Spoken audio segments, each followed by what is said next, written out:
for you. Okay, cool. I'm going to stop it until, we're live streaming already. Not quite yet. It says we are now live on YouTube. Really? Yeah. So we are live on YouTube somewhere. So hello, everybody. If you're joining us already, just hang tight for a second while we figure all this out. Oh my goodness. How are you guys doing this morning? Doing good. I'm doing well. I'm jealous of Michelle being outside. There's too much of a breeze here. I know I wouldn't be able to be. We have a little bit of breeze, and the high school is right behind us where I'm at right now. So I'm like, I got to have my headphones in. Yeah. I have to hear because the highway is literally right there. So.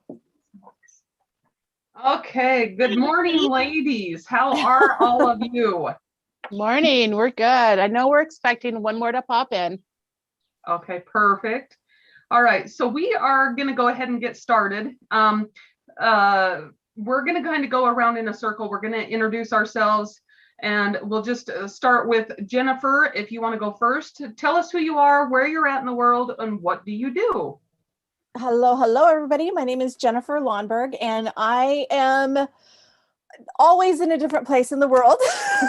My husband and I travel for his work. He does reclamation, and right now we are in North Carolina. I always have to stop and think where we're at. So about a month and a half ago, we were in Kansas. Now we're in North Carolina. It's beautiful here. I'm loving it, but my allergies are on fire. So, so that is about me, and you can find me on my website, which is justmyname.com. So jenniferlawnberg.com. Okay, perfect. Michelle, tell us a little bit about who you are and where you're at. So I'm Michelle Adams. I'm a spiritual life coach. I help people release the negative emotions caused by trauma that happens within any of their timelines. I am right now in Ult, Colorado, on my way heading more north in a couple of weeks. So you can always find me at healingwithmichelleadams.com, which is my website. Perfect. And Lisa, how are you doing today? Tell us a little bit about you. Thank you. I'm Lisa Betts Marquez. I'm in Deering, Nebraska, and I am a transformational coach and healer working with a number of different modalities and using energy healing and yoga and breath work and an archetypal gesture practice that I have developed from something I learned as an actress in graduate school. And so also I do nature work. So we live on a big old prairie that's next to a national park. And I love to work with people in the land and our horses and even chickens, just connecting people with animals and nature. Oh, nice. I'm at prairieartsyoga.com is my website. Thank you. I was just going to say, and how do people get a hold of you? Okay.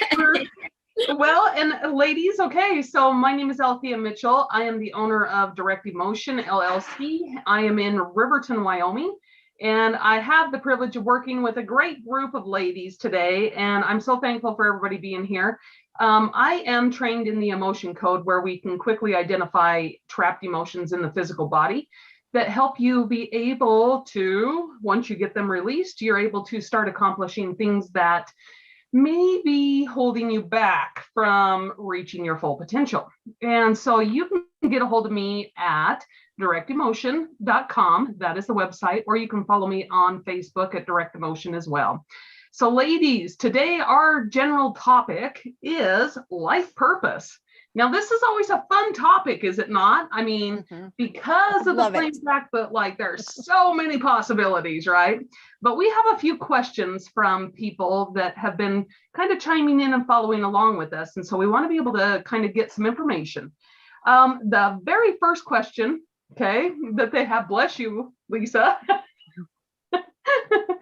The very first question that they have is, how do I find my life purpose? Lisa, let's start with you. What is a couple of things that can kind of identify of how to help people find their life purpose? Well, the first question I would ask yourself is, am I a person in service to others in my life? Or am I a person who tends to be in service to self? And so that is a wonderful place to start. And it's kind of like, here you are, and there's this path and there's this path. Which path are you going to take? Service to others, service to self. And so that, if you're asking the question, you're likely going to determine that you are a service to others person. So the next question then would be, what are the ways that I currently serve people? And so a lot of times people, when they ask this question, they're seeking a big grand answer. And, I don't care where you live or what your job is or what your education level is or what it is that you as a human being do. There is some special thing in you, some gift from God that you lean into. You might have a gift for listening. You might have a gift in your smile. You might have a gift in your hugs. And you may be making a difference in people in their lives without even knowing it. So the next question, if you're really baffled, like, I don't know what it is ask your friends, what is it that you see in me that is special about me? Like, what is it that really draws you to me? What do you value most about me and what I offer? And then start really thinking about these different answers that you get. And I wouldn't just limit it to friends. I would ask, your parents. I would ask people that are maybe your pastor if you go to a church, or your aunts and uncles, people that you trust and respect. And then the other answer I would give is look at what you were doing when you were 8 years old. When you are 8 years old, you are just stepping into your own truth. And whatever it is that you were interested in at the time is probably a little clue. So what did I do when I was 8 years old? I was dumpster diving after school let out for the year and finding all the textbooks that everybody was throwing away and they weren't going to use anymore. And I was looking for all of the ones that had stories. So all the English books and the reading books. And I dug them all up and I carted them home. And I went around to all of the neighborhood kids and knocked on their doors and asked to talk to their parents and said, and then this is me in third grade, 8 years old, I'm going to tutor anyone who wants to learn how to read better. And this is what it will cost per student. And you have 2 kids in your family. Would you like to participate? And this is when we'll do it. And I had a room all set up and I held school. And they all came, and some of the students didn't pay their tuition, so I kicked them out, and then others wouldn't do their homework, so I just gave up. But I did this, and I forgot all about it until I heard this wisdom from somewhere that if you look into what you were into at 8 years old, and you may not remember, so ask your mom and dad, like, what did I do when I was 8? What was I into? What kind of weirdo thing was I interested in? And that may be a clue. And so it's not that I wanted to teach English, but I am a teacher. I teach yoga, I'm a coach, and I try to help people through that sort of ability to teach and lead. But I also got into acting and theater and was a storyteller.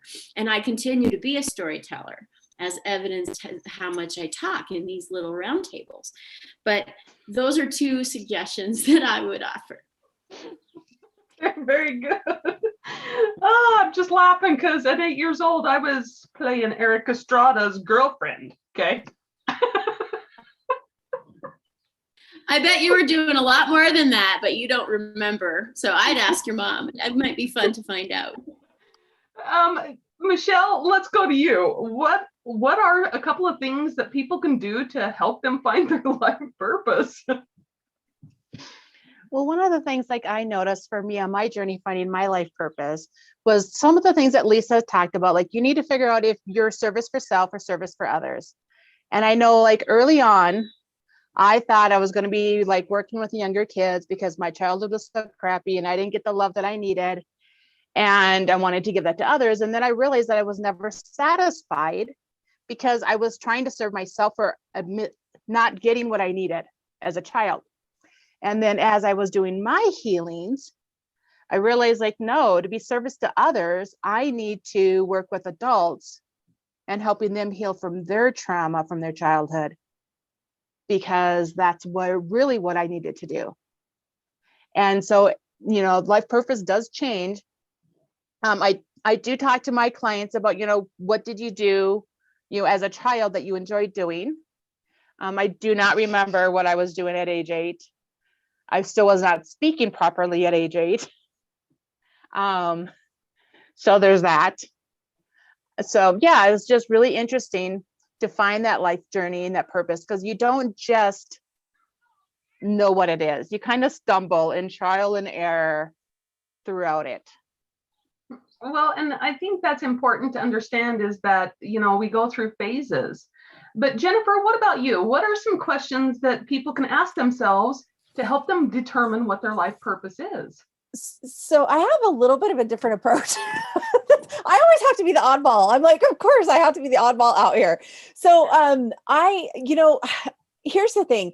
I think we need to back up a little bit, because all of us here on this call, we understand what is service to others, what is service to self, and all of these kind of things. But if you don't really understand what that means, that could sound really confusing, right? Because I don't think anybody in their true heart of hearts, if they're on any kind of spiritual journey, is intending to be selfish or full of themselves or whatever. But on the same token, if you don't know who you are, right? If you don't know who you are, what you like, what you don't like, what you want in life, it's really hard to find that true like soul purpose, right? Because most of us work with people who are looking for, what is my soul purpose? So if you're not at least a little bit like, what do I want first? Then it's really hard to be of service to others, because until you can really understand who you are and what your gifts are and what you bring to the table as far as in this planet, we all have a God spark, right? Like we all have this one thing that's just us and we're so good at it. But if you're always only focusing on outside of yourself, like you can't fully embrace that and embody that and bring the trueness of who you are to who you're supposed to serve until you understand that for yourself. So once you get there and you really understand that there's, all of these choices in life and that we're here for all of this experience, then you can be like, okay, now I know what I'm supposed to do in the world, right? And that's where you really can step into service to others. So it's that whole thing of learning unconditional love for yourself is going to really give you what you need to show unconditional love out to the world, which is when you're in service. So again, there is like people who would be service to self would be like, they don't give a crap about anybody else. They only want to make their own money. They don't care who gets hurt in the process, yada, yada, yada. You can go all the way down that road. That's the negative side of service to self, right? Then if you look at service to others, that's great too, unless you're so far off in the codependency where you're trying to serve others so that you get recognition, so that you get your healing, all of those kind of things. So we've got to start. One of the things I talk about all the time is non-judgment, right? Like we can't judge anything. So even if it's service to self, that sounds really selfish, but is it really, right? So you've got to look at it from all angles and look at what does that really mean? And then how does that play out? And are you doing things regardless of how it hurts others? Nobody I know really does that. Like they're not trying to not care about anybody else along the way. So it's like there's automatically this thing in our heart where we know that we want to be in service, So I think if we back up from just dividing it and looking at it black and white and say, okay, where am I at in my life? What do I want? What do I feel like my heart is saying? And really start to know ourselves first before we understand really what our calling is as far as service to others. So my first book is called Embodied Grace, A Woman's Path to Empowerment. And there's so many amazing questions. And it's the questions that I had to ask myself, like, what do I want? What am I doing? Am I doing this because it makes my heart sing? Or am I doing this because this is what everybody says I should do? Right. So all of these questions on whenever I'm on these round tables, I'm like, they're so much bigger than just this simple little question. There's so many layers to this that you can go into all kinds of different ways. But I would say start with, what do you want? Because I can guarantee that whatever it is that you kind of want in your life, there's some keys in there. And the more you start to really truly know who you are, let go of what everybody else says you should do, let go of what everybody else says the way that you should live, or what everybody else says this is the way you're supposed to do life, right? Like, let go of all that and say, well, how do I want to do life? Like, we're all going to go through school of some sort, whether that's public school or whatever, but do I really need to go to college? Is that really where my heart is? Would I be better in a trade school? Like, start asking all these questions instead of just doing what's been laid out for us for generations. Right. And that is key, because here's what I always tell people. Okay. The first rule of thumb is when you're deciding what to do is you got to ask yourself, does it hurt anybody that I love? Yes. No? Yes? You decide.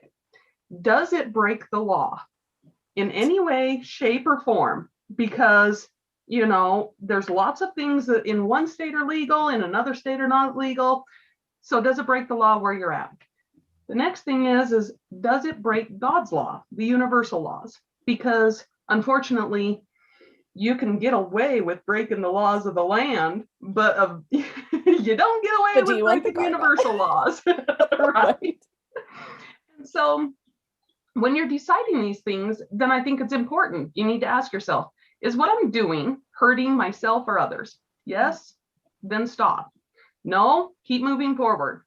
Does it break the laws of the land? No, keep moving forward. Does it break the universal laws? No, keep moving forward.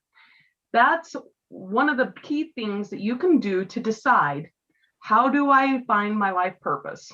Those are 3 good questions to start, I think. It's a good basis because as you make a list of things that you're doing to help yourself and others, because I don't think a person goes through life without, well, okay, I'm going to step back a minute. There's the deeper part of that question. And you're right, Jennifer, because the plain fact, these roundtables just kind of scratch the surface of the big, huge icebergs, right? Because there is so much and so much information. So when we're deciding what is our life purpose, you can make a list of all your skills, traits, things that you like to do. Now, how do you want to move forward? Does it hurt anybody I love? Does it break the law of the land? And does it break any of the universal laws? These are some of the things that you can do. So it's like deciding, is it self-serving? Is it serving others? This is a great way. Is what I'm doing helping, breaking, anything? These are some good questions because it's like, the innocence of what we're doing when we're 8 years old is a great way. Some of us are a little off. Apparently still haven't found my life purpose. Well, he's in California apparently somewhere, but doesn't know who I am. And my husband would probably be a little mad. But anyway, so it would go against some of the questions that I would have to ask. Right. So now, one of the other questions that come up is, and I kind of giggle, but I also have sometimes felt the same way. Why doesn't someone just tell me what my life purpose is? I mean, seriously, like we go to these events, we meet all these people, they have all these gifts and talents. Why don't you just tell me what my life purpose is? Jennifer, let's start with you. Why can't you just tell me what my life purpose is? Okay. So here's the thing. I like to use all the tools, right? Like, and I love the emotion code, by the way. So just for the record, we haven't met, so it's really great to meet you, by the way.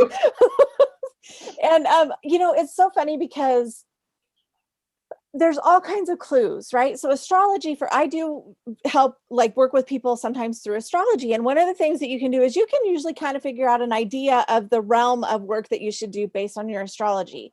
But sometimes your work and what you do in the world isn't necessarily the same as what your purpose is, because then you want to look at your North Node and South Node. What are you here to experience? What is your destiny? What is really going on? And then what is your healing? Well, what are you working through while you're here? And then how do you tie all of that together and really understand in you what that means? Because there's this inherent knowing inside of each of us. So I always tell people, it doesn't matter if you're a bartender or a brain surgeon or anything in between, all of those things are needed in society, right? there's so many people that are really good at being nurses. There are many people that are really good at cleaning houses. There are really people who are really good at, you know, the organization stuff. We need corporate leaders. We need CEOs. We need people to be in the boardrooms. Like, we need all of those people to make society work. So we've got to get past, again, what we should do and feeling guilty that, oh, that job is beneath me, or, oh, that job is too good for me, and go within ourselves. And then you've got that funny little feeling in your gut of if this feels good or not. Like, I used to tell my kids, that's not a funny feeling. That's a Holy Spirit leading you. Like, this is not in your best interest. Like, or this is really, and then if you feel good about it, if you start to get in tune more again with yourself and then your body and the way you react to things, you're going to know, oh, this feels like, I don't know that I should do this. Or, hey, you know what? This feels really good. So it's, again, coming back into that, but you can also get clues, because I think sometimes we get so stuck, right, in our life. Like, what am I even supposed to be doing? Like, what am I doing here? What is the point? I want to do something, but I have no idea what it is. So then you kind of can at least look for the little clues, right? Mm-hmm. Get a reading. Sometimes just a reading will do that. And sometimes we just need to have permission. If I can share a story really quick, one of the most exciting life coaching clients I had, she actually ended up not working, which is like probably not what she hired me for, right, as a life coach. But when we were in the middle of it, she's like, well, I really want to figure out like what I need to do and whatever. Well, part of her strength was that nurturing, and part of her strength was being with family and being the matriarch of her family was really what she was good at. And it's so funny, because one of the things that I'm really seeing and that my guides have been just hammering in the last year and a half is that if you're doing what you love, what your heart feels, what makes your heart sing, the financial money piece, even though it doesn't make sense, well, it'll fill in, right? So what happened is, through this course of working with her, she had permission to leave the job, which it was a family run business. So they hired a bookkeeper, and she went home and did the stuff that she was really wanting to do. Their business went up. Everybody at home felt taken care of. She was able to help with all the grandkids. Like, so it totally seems backwards, right? Instead of saying, oh no, go get this kind of a job. I was like, then if you love staying at home, like, do that. Be the safe place for everybody. Have that nurturing environment for everybody, all of the family, the kids, you know, the boys, the husband, were all working in the business.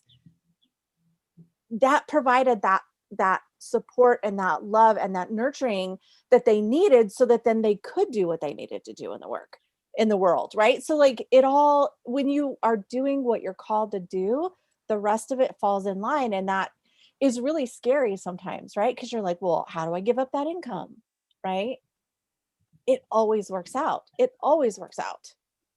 Well, and I think that is one of the biggest troubles that we create for ourselves, is this lack of trust. Mm-hmm. But, you know, I mean, as we work through it, like we can work through it. That's the best part. So Michelle, how come you just won't tell me what my life purpose is? Yeah, Michelle, I might have asked her that a couple times too. Can you just tell me what I'm supposed to be doing, please? Well, that's a fun question, because I get actually asked on there a lot with my clients because of the trauma and everything that they're going through. And it's really interesting that they're like, great, well, just tell me what I'm supposed to be doing. It's like, but we need to release some of this trauma, and we need to go through and do that homework of going within, so you can figure out what it is you want to be doing, because nobody has this magic crystal ball. Like for me, I knew I was going to help people. How, I don't know. And helping people can be in so many different ways, that it's a matter of that trial and error and stumbling. I know most of us have stumbled along this way of this journey to find our life purpose, to be where we're at today. And, you know, the stumbling could be fun and interesting. Doesn't have to be bad, but it was just like that trial and error. Like, okay, no, this is not working. What it will be working. And as soon as I tell my clients that, as soon as your heart is fully indulged in love for it, not in fear, not in anger, not in frustration, but fully in love, then it's going to just show up and it's going to be there. Well, and I think that's important to understand, that surrender part of it, because it is key to surrender into some of the things that are being prompted along the way. So Lisa, to you now, why won't you tell me my life purpose? Gosh dang it. Well, because the journey itself is the beautiful unfoldment of who you are. It's sloughing off the old things that get in the way. It's trusting and having faith in God to lead you, your heart to lead you. It's healing. It's a journey. It can't just be, like humans are so crazy. We all want everything instantly. We just don't appreciate the path that we take to get there sometimes. So I do want to kind of comment on something that Jennifer talked about.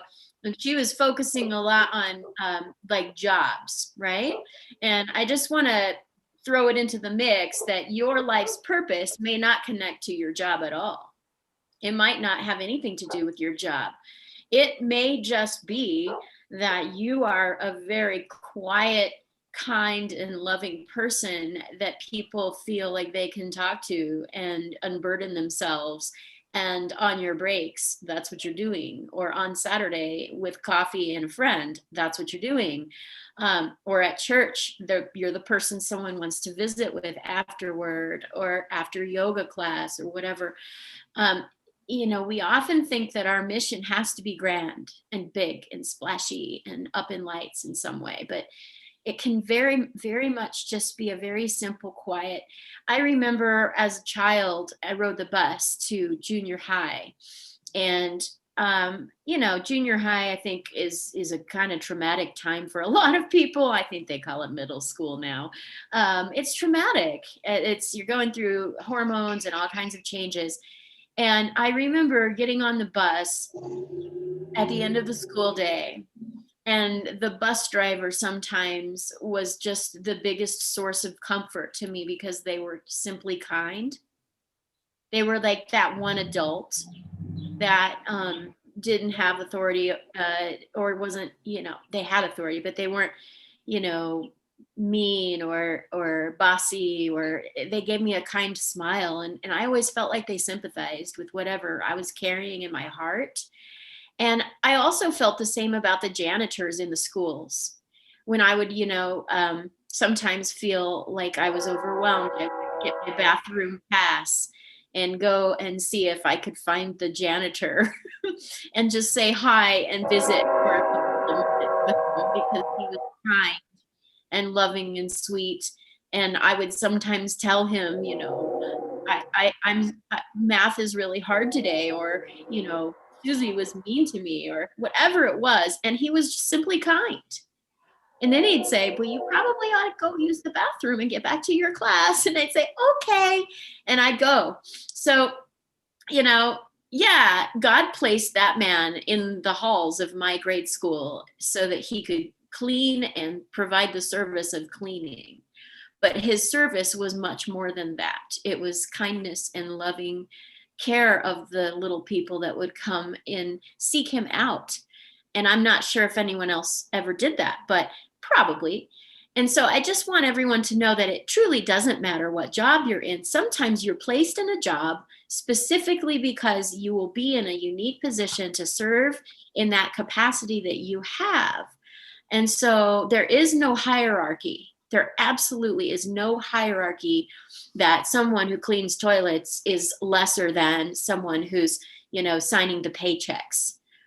You're placed where you're placed. Think about it like the military. Like you sign up for God's army, right, of love.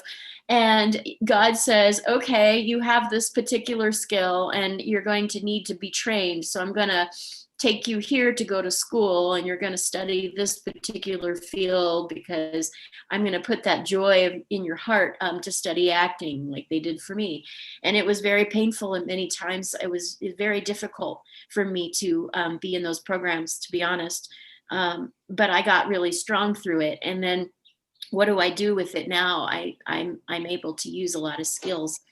But you get placed, you get assigned, like a military person is. They get trained, God trains you up, you get You get assigned and you get placed, and that's where you're assigned. And so even sometimes when I feel like, boy, I'm in this little teeny town in Gearing, Nebraska, and I would love to be in a city. And sometimes I think about, wouldn't it be nice to go somewhere where there were more plays and concerts and whatever else.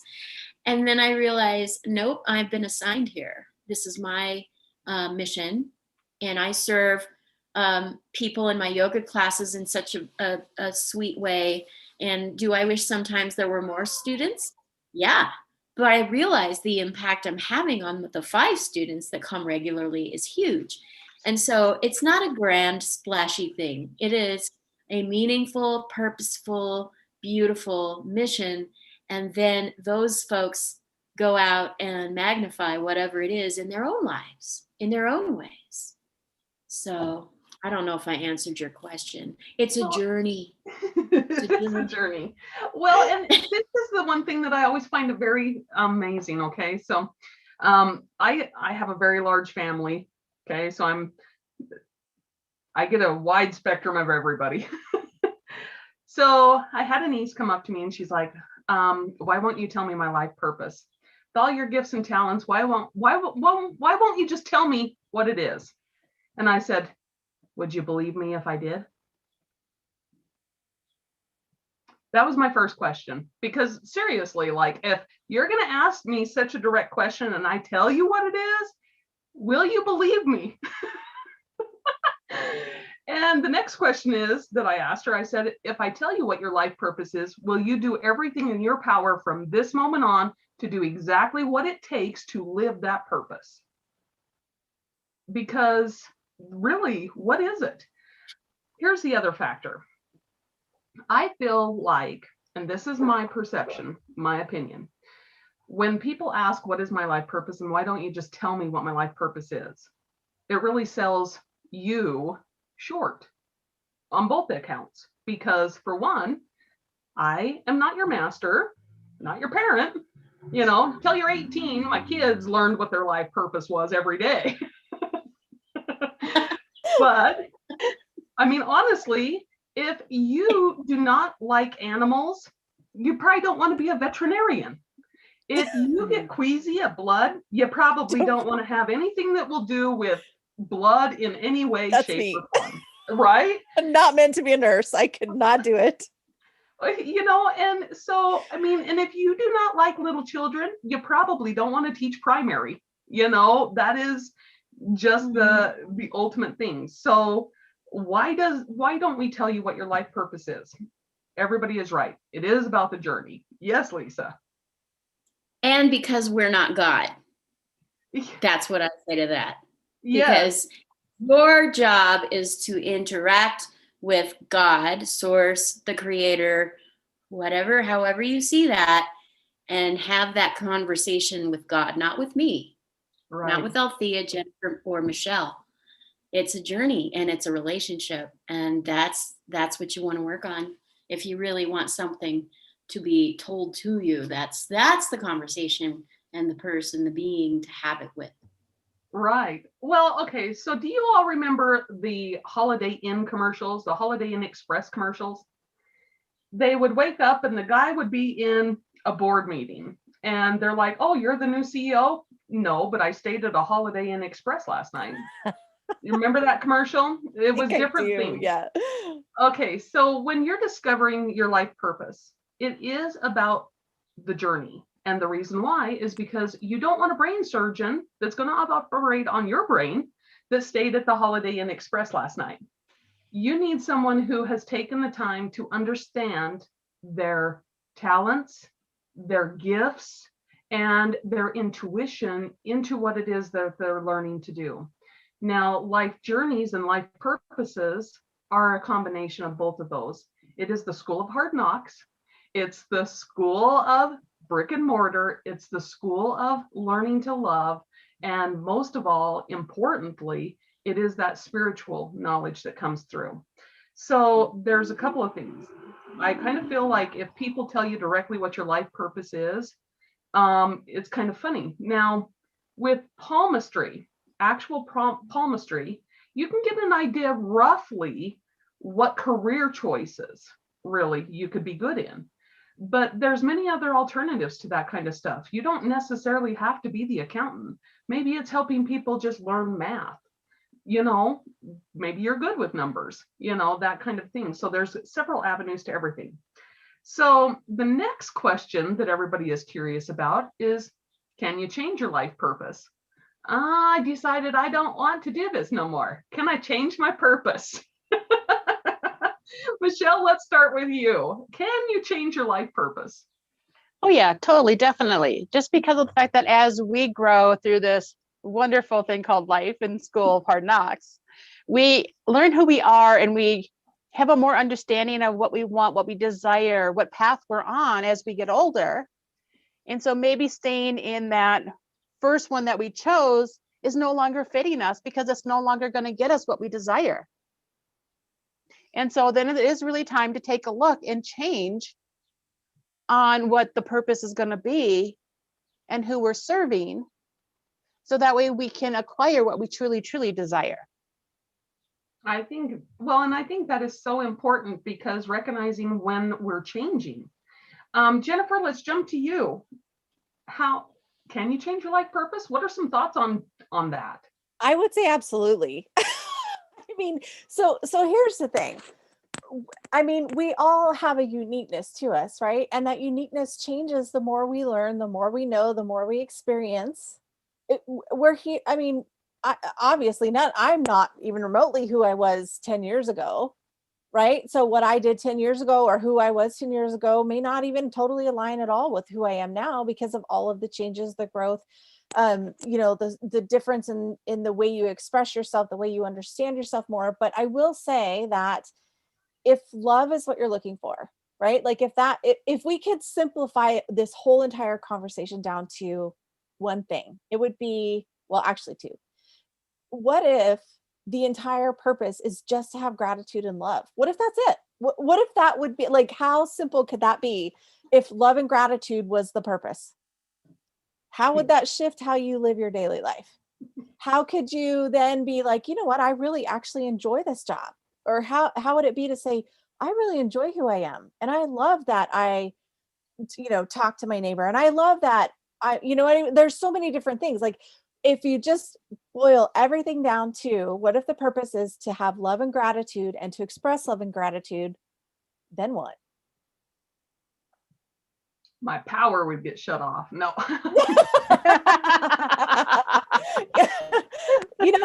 I know it sounds so silly, but like literally, like I think a lot of us live, and this was me, right? Nothing was ever good enough. There was never enough money. Nothing, I could work my fingers to the bone, like blah, blah, blah, like all the things that we say, right?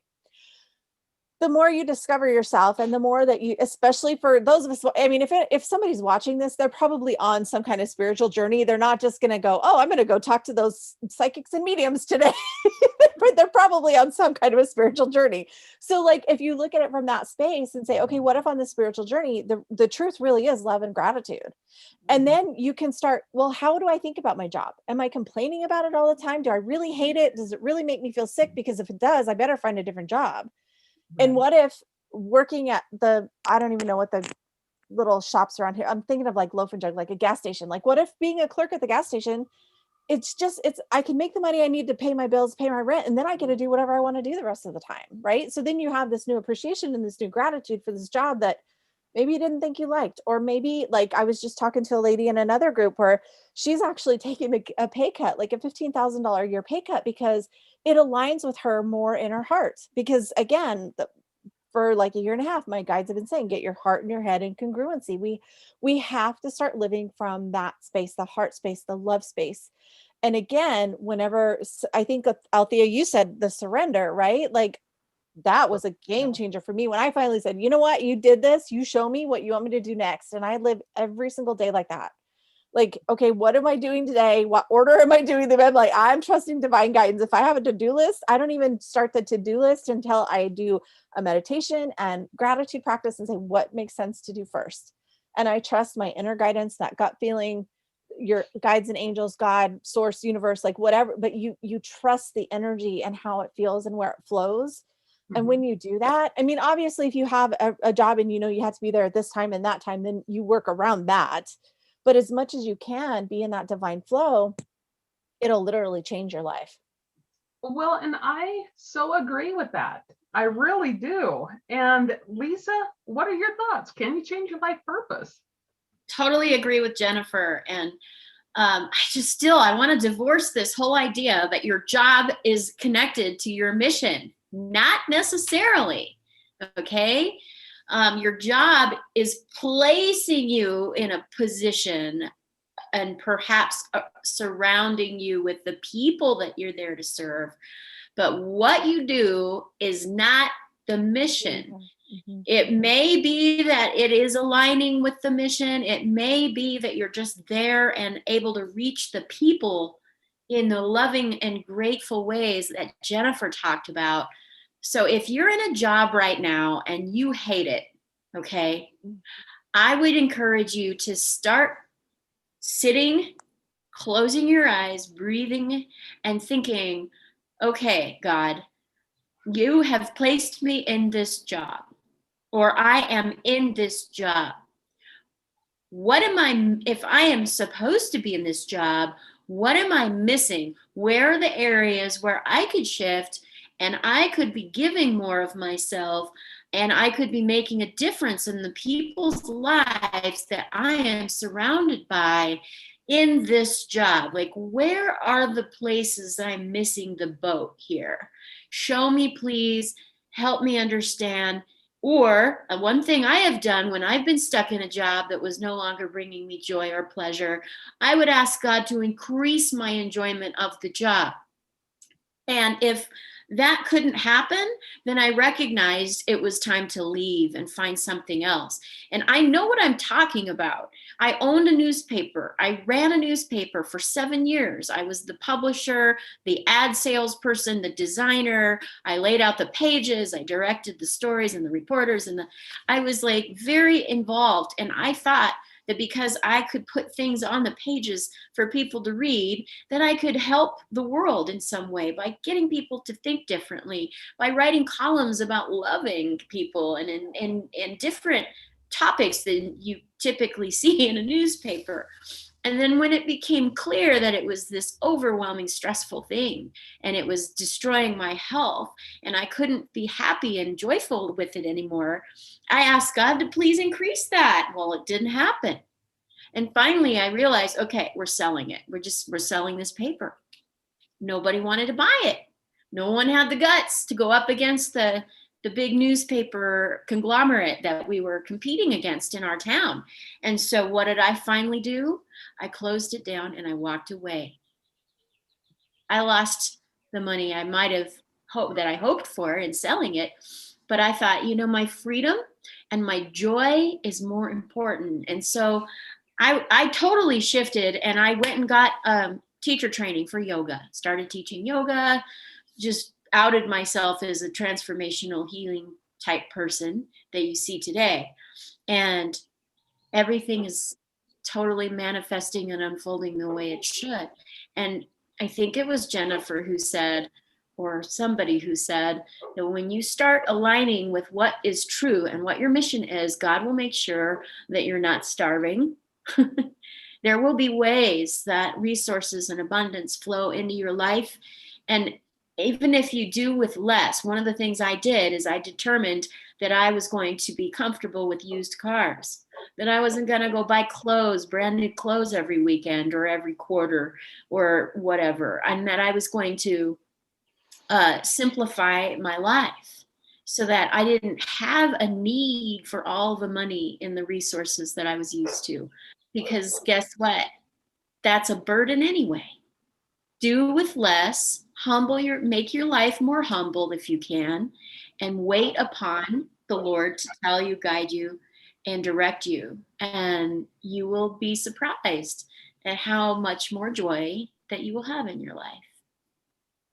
Well, Did I and answer the question? Sure. Yeah.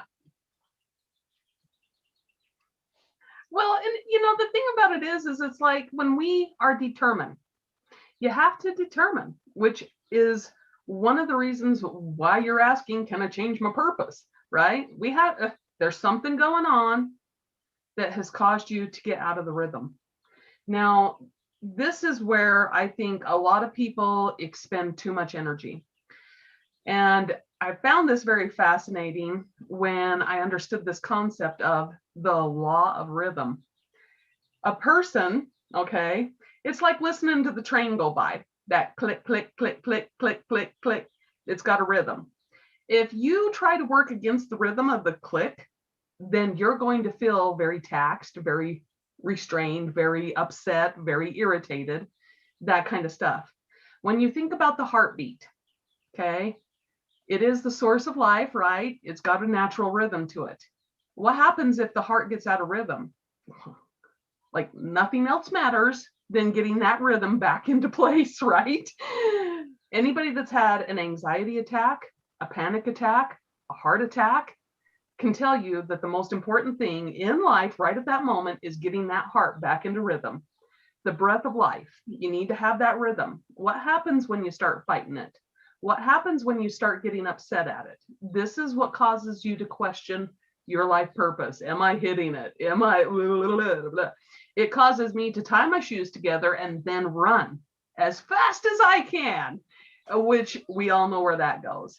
So Michelle, what is 2 things that you do to get back into rhythm? So a couple of things that I do to get back in my rhythm is that I always meditate. Connecting with myself and my source is key to being in my rhythm of who I am. And then it's also reaching out to a friend just to say, if I'm like offbeat for that day, I just need somebody to talk to so I can get things out of my head, so I can get back into who I am and to move forward. Because it's really important that we have those skills to be able to release, let go, and to know when we're like, hey, I need a little help today. It's just stuck. It's not going anywhere. I'm overthinking it. And I know what happens when you overthink, right?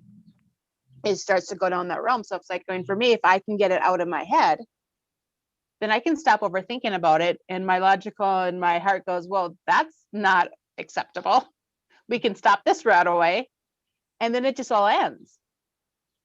But if it stays in my head, it just goes round and around and around and around. So yeah, I meditate, connect with the self, and then reach out to friends if I really need that extra help. Well, and I think that is important, very important. Jennifer, what are 2 things that you do to get yourself back into rhythm?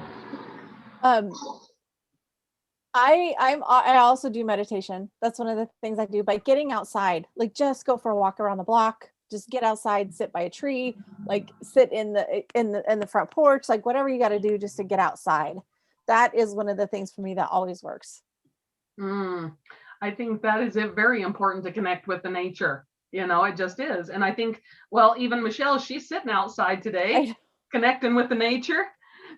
Hopefully the day will continue to be beautiful and I'll maybe journey outside. No. I have to laugh too, Althea, because I'm like, I'm so glad you said tying your shoes together and like, you know what's going to happen. Because I think Michelle was talking about stumbling. I'm like, am I the only one that's face planted? Nope. Sometimes it's not a stumble. It's a full on like, yeah, sometimes you gotta shake it off and start over. Well, yeah, and even for sometimes extra benefits, like you tie your shoes together and then pull your pants down. You know, because you're like, yeah, I think I could do this. Lisa, what are 2 things that you do to get back into rhythm? Well, everything that's been mentioned thus far, I agree with and also utilize. I have kind of different stages. So I always do yoga when I feel off or anxious or nervous or just, you know, sort of that everyday off feeling. Not that I feel that every day, but, you know, like your sort of average sort of feeling. If I'm feeling like there's a buildup of stress, maybe factors in life that I can't control and that are serious, and I just need to clear a bunch of heaviness, I go to breath work, transformational breath work. And that's a very specific practice that people can maybe Google or research. And then beyond that, turbo option, the nuclear option of I'm losing my mind and crazy and I've got to get some help, or I am possibly going to just have a psychic break. A couple times when I've been so overwhelmed and didn't know what to do, I have literally laid on my floor or on the prairie and gut wrenching, crying and howling and talking to God until I can no longer cry another tear. And it always, always comes to this point where I feel very calm and relaxed. And I just feel this very gentle sort of feeling wash over me. And I just have the message sort of float into my consciousness. This happened in grad school where I thought I was just losing it. And I was overwhelmed and felt like I didn't belong there. And I was probably going to not make it into the second year and all these horrible things. And ultimately the message I got was, okay, God, I trust that you put me here for a reason. And all I have to do is my work and you'll take care of the rest. That was it. And it's funny to me because as I'm hearing myself speak this out, probably what I ought to do is just talk to God more often about the everyday things instead of waiting until it gets to the point where I'm losing my mind, right? So I will say that was several years ago, like 15 years ago, and I have gotten better at talking to God every day and meditating and waiting for the answers. So praying to me is like talking to God. Meditating is like waiting for the answers. So having a practice that you do every day, connecting to your soul, connecting to God is very important, I think, for maintaining your equilibrium. Well, and I agree with all of that. I agree with all of the statements of being able to have that meditation time, that quietness, that stillness.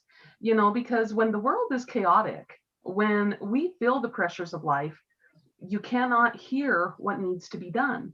You cannot hear what you need to focus on, which is the most important thing. And this is kind of interesting. My husband and I, we've been, we watch a lot of movies and everything like that. And it's always, my husband always asks the same question. Okay, it doesn't, even in comical shows, there's always that scene, and this is going to be a little dramatic, okay? But there's always that scene where someone gets a bag over their head, okay? And they're suffocating, and they're trying to find, air, and he's like, why don't they just poke a hole in the bag? They're gasping. Why don't they just I'm like, because their panic kicks in. They cannot think when that much stuff is going on. And somehow we seem to let ourselves get to that point at times. Now, there's a lot of us that have that ability to calm exactly right then in the heat of the moment and can think clearly. That's the training for the fire drills every day. That's the daily prayer, the daily meditation, the daily, time for yourself. Does it have to be excessively like 6 hours long? That would be my form of meditation, because then I end up taking a nap. But, hey, what works for me, And so being able to calm the mind, being able to reach out to spirit, to source energy, to God, to have that conversation about, I'm struggling today. I feel like I've accomplished this, but I feel like I'm weak here. I feel like I'm understanding this, but I don't see how it connects over here.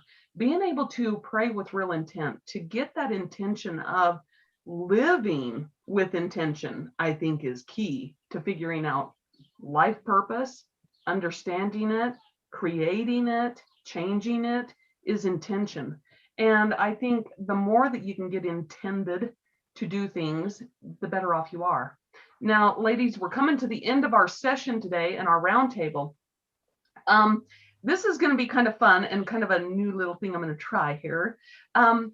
What is something that you tell yourself to encourage yourself to keep going forward? Lisa? So unfair that I have to go first. I'm not sure what I would say.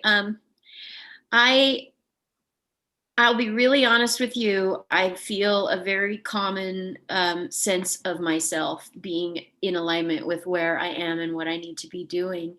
So my fear and anxiety that I will feel sometimes is related more to the outside external world and some of the forces that are upon us. And so what I tend to do is just breathe deeply with my eyes closed and remind myself that I am sovereign. I am not Good. held to the impositions of people's thoughts or opinions, whether they're the external world and what our president is doing or what the government is doing, or even what stinky eye, opinions I get from other people around me in the community. I have to remind myself that I am sovereign and I'm connected to God, and that's my guiding light. And no matter whether that aligns or disaligns with other people, that is where I'm at, period, and end of story. Nice, nice. Well, Michelle, first of all, thanks for getting this group going, and thanks for helping us to kind of spread the message of what we do. And I hope that it enlightens everybody. And again, you can get a hold of Michelle for questions. You can email any of us. You can get a hold of any of us. But Michelle, what is something that you tell yourself every day to keep going forward? That I am worthy and that I am a light of God. Nice. I just, so encouraging. And I hope everybody is encouraged by these things, because it is understanding where we're at and encouraging. Jennifer, what is something that you tell yourself to keep going every day? Just keep swimming. Just keep swimming. Just keep swimming, swimming, swimming. What do? We swim. Literally. Like, I mean, just lighten up, and it's okay. And we can always make different choices. Like, yeah, just stop taking everything so serious. Bring some happiness and joy back into the day, and just, I know it sounds goofy, but it works for me. Just keep swimming. So, Well, and that is the truth. I mean, I got to share a little story. Okay, so I worked at the hospital for a couple of years, and they would have me train the new CNAs and stuff like that. And I'm like, okay, this is really ridiculous, but we spend a lot of time straightening the beds, okay? Because when you have people that are laying in bed for a very long time, if they have a wrinkle in the bed, like, it can cause a huge irritation, right? And so I'm like, you just need to really make sure that every time you can, you straighten out the sheets, because it's the little things. And I had one CNA, she's like, why is it so important to get the wrinkles out of the sheets? I'm like, well, it's just somebody's life. No pressure. I'm like, because it's the right thing to do. The hospital is not always the funnest place to be in the world, right?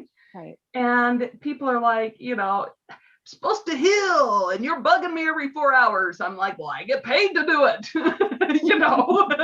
So it's one of those things where, we all have a choice, and today you get to choose.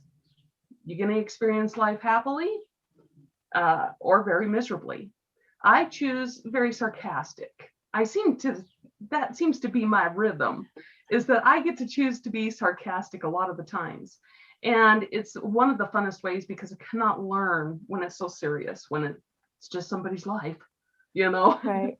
And so being able to have these little things, these little bits of encouragement to keep swimming, to remind myself that I am connected with Source, that I am worthy, that I am sovereign, that I can agree with other people. Doesn't mean I have to agree with them, but I can see their point of view and understand it and allow them the same freedom that I would want. So I hope today that this roundtable encouraged you and gave you some steps on helping you discover your life purpose. Know that you can change it, and know that you can go directly to Source at any time. He is always available, always willing to give, and is always waiting to just hear from you individually. So ladies, thank you for participating today, and we'll be seeing you next Friday. At least I will be. They're going to be doing another Zoom this evening. Is that right, Michelle? No, No Zoom this evening. Okay, I No. misspoke. Okay, so next Friday. Do we have a topic already, Michelle, for next Friday? we do not. I was gonna ask if anyone had an idea of what we want to talk about next week. More dreams, More interpretation. dreams? Okay, I- we can do that. So dream interpretation, this is always one that's very fascinating to me because of course the subconscious mind is so exciting. So I hope that if you have a dream, go ahead and message Michelle, Jennifer, Lisa, myself, and get it to us so that we can talk about that. Just remember, all names will be omitted from the dreams so that it'll protect the privacy of people who are willing to share. And so until next time, ladies, thank you very much. Have a great day. Thank you. We're going to stop recording and stop sharing, and we'll see you next time. Bye. Okay. We're still live on YouTube. Just hold just I don't know who's in charge today, but we're live on YouTube still. so Michelle will be able to stop that live link here in just a second. I've got another call, ladies, so I will see you next Friday. Okay. Be well. All right. Have a great day, Lisa. Thanks.